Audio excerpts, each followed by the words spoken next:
Machine number 3 is the screw, and the screw is kind of like the inclined plane and the wedge combined. It's almost like a hybrid of the two.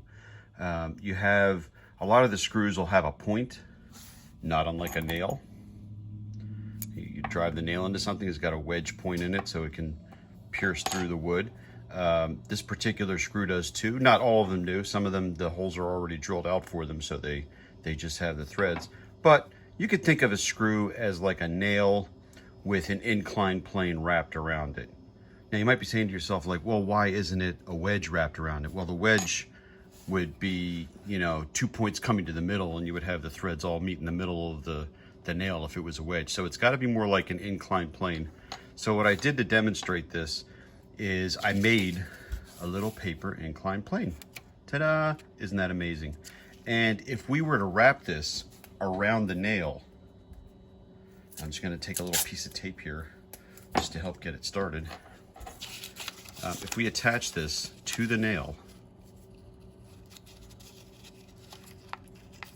like that, and we just start wrapping it around,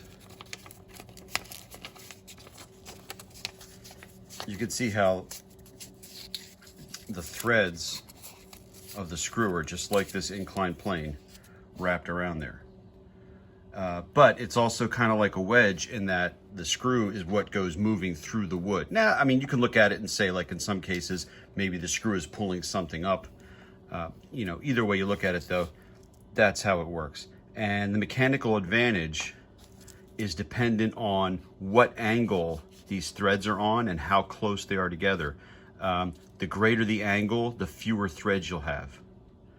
For example, I made another one, which if this was a ramp, this would have less of a mechanical advantage than this ramp did, because this ramp was so much longer.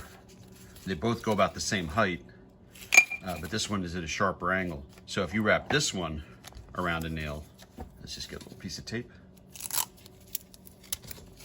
Oops, hit the camera. Rookie mistake. And we wrap that one around the nail. You can see the threads are more spread out than they are in this one, and that would give this one less of a mechanical advantage than this one. So that's basically how the screw works.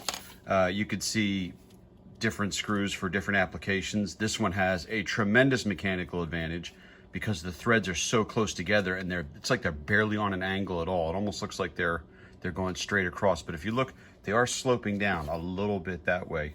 And what that means for you, because this is all about extending your distance to make the job easier so you can use less force, is with this screw, you would have to turn this one many more times to get this through whatever you're putting it through.